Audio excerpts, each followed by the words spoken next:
Hi, my name is Jonathan Dickstein. I'm the Vice President of your Intermountain Iyengar Yoga Association, and I'm also a teacher in Denver and Boulder. Today we're going to do some preparation for backbending postures, especially the lower body, by which I mean the front thighs, the front groins, and the abdominal region, especially the lower abdominal region. These postures and variations would go very well with some of the shoulder postures that are also available, or the shoulder sequence that's also available, to really couple the upper body and the lower body together for the backward extensions. So ideally the sequence is good after you've done that shoulder sequence, or maybe after you've done some standing postures like Virabhadrasana 1 and others, to get that position of extension already patterned a little bit. Secondly, while there's a lot of prop-oriented postures that can also provide outstanding openings in this region, I'm going to show a rather prop-light sequence.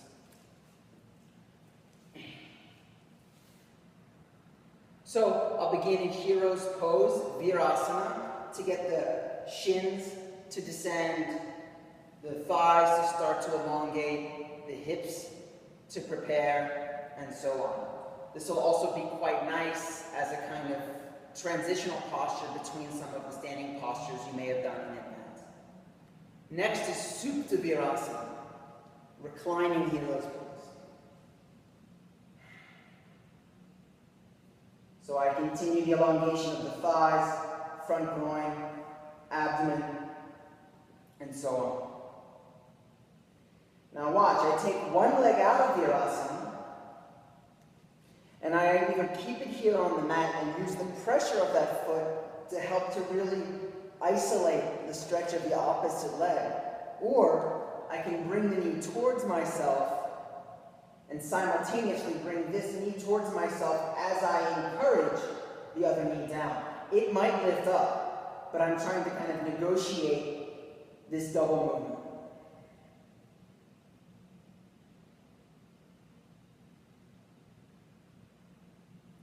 And I release. I can step this foot out, bring my other leg back into Virasana. Opposite side.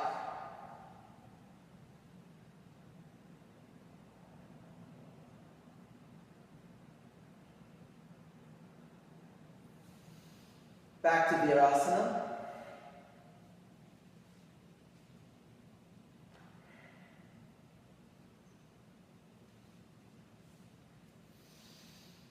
And all the way up. Adho Mukha Svanasana, downward facing dog.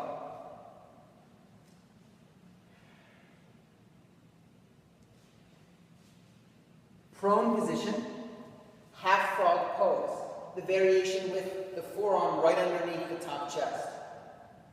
I bend the opposite leg. Now there's a tendency for this front groin region to lift off the floor and the knee to go down. The whole kind of dynamic of the pose is kind of to move that in the opposite direction.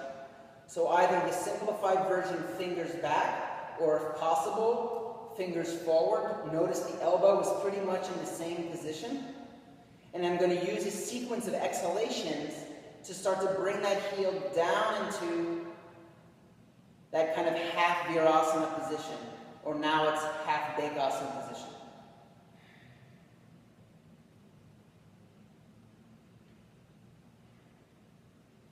And switch.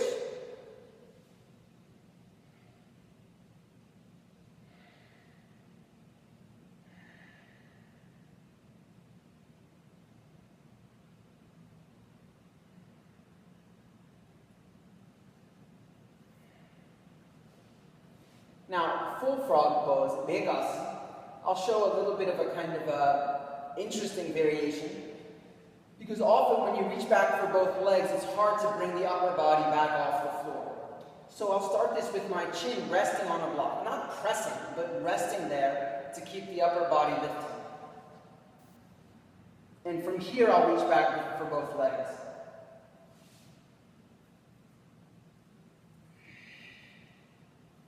Same pattern of exhalation. And then eventually lifting the chin up and the chest up.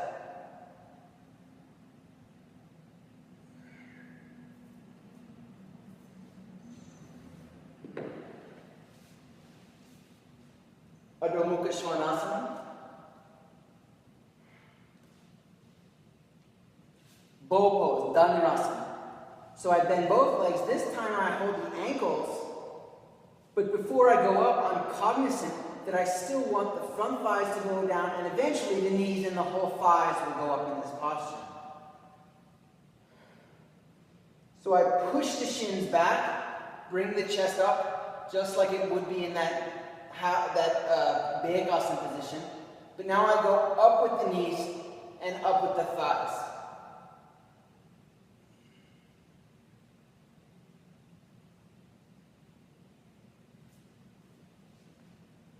Adho Mukha Svanasana. Now, kneeling frog pose or upright frog pose. I start in this kind of 90-degree angle position, and just like in the previous posture, I bend this leg and reach for the foot. This can be a little bit hard on the knee, so you can put a blanket down or fold the sticky mat to make it a little softer. In any event, the hand position is the same, and first I try to pump the heel towards the outer hip like a half virasana. Whichever hand position is fine for this, but once that heel starts to get close to the hip, once it touches the hip even, then I'm going to start to lunge. And notice how I bring the foot with me.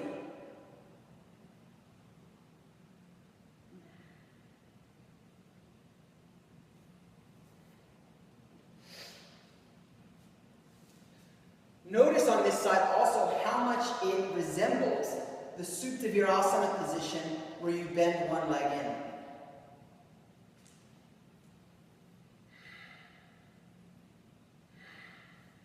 Right, so when I lunge, it's almost like I'm in that Supta Virasana position where there's a movement of the knees almost in opposite directions.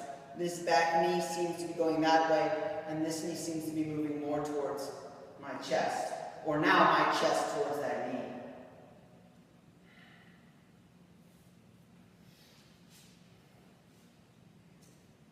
Ustrasana, camel pose. Watch, I'm going to do the pose first, not statically, but actually using a little bit movement forward and back. The key is that when I'm in the posture, the movement forward of the thighs back and forth has to be done from the tailbone and has to be done in order to elongate the front groins and front thighs. If you do it without any firmness in the tailbone, then it just feels like you're pushing the joint, the sacrolumbar joint, in and out over and over, which is not desirable at all. So, but if you do it with the tailbone and with that firmness, then you'll see how it can help to really elongate the area that we're targeting.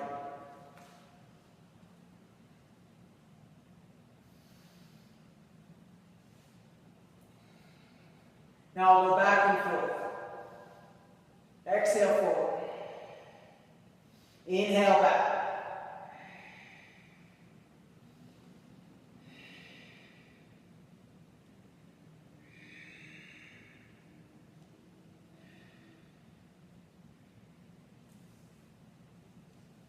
So I can do that 5 times, 10 times, and now I'm going to do it a couple times just to show, but then stop when the thighs are perpendicular to the floor.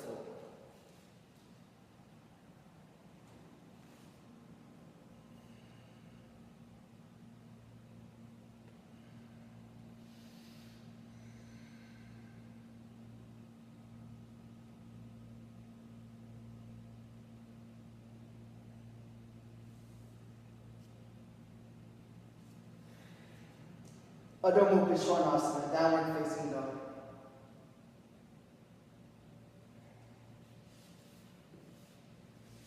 Now we're going to come back down to the mat and do Setu Bandha Sarvangasana on the block, bridge pose on the block, but with a couple variations.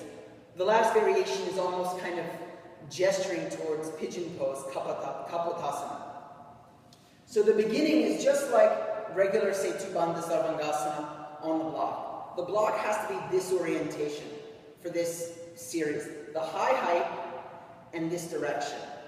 For a taller person or someone with more flexibility, even a higher block, if you happen to have one, might be more beneficial.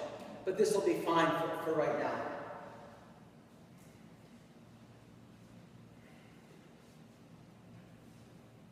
The brick has to be positioned low on the sacrum, definitely getting the tailbone and aiming for the tailbone.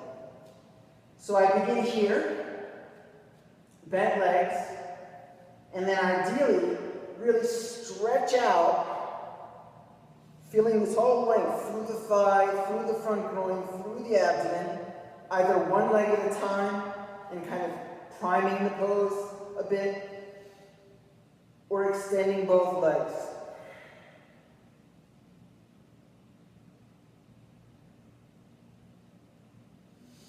Now, the first variation is to bring the legs back into a kind of virasana position, either one at a time and alternating, or both. Ideally, I take the foot back as far as possible. Back as far as possible. So one leg, the second leg. The goal here, like Ustrasana, is to myself move the tailbone in, firm the tailbone so that there's a movement forward of the front thighs, and I feel this challenge very high in the thighs, maybe in the center of the thigh as well.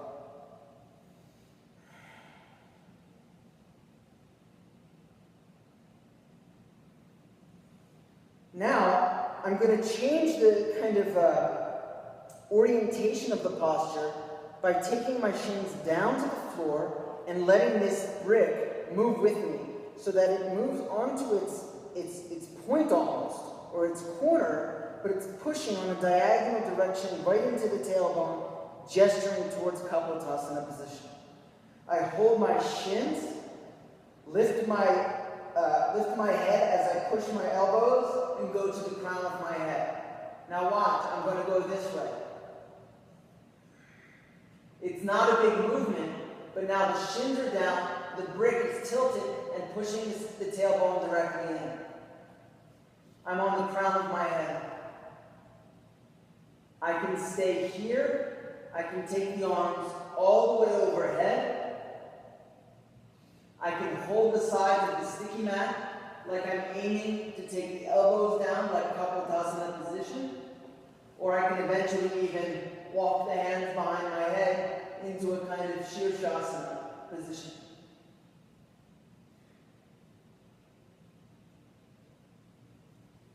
To come out, I hold the mat and I go back. Press my elbows, lift my head. I'm back where I started.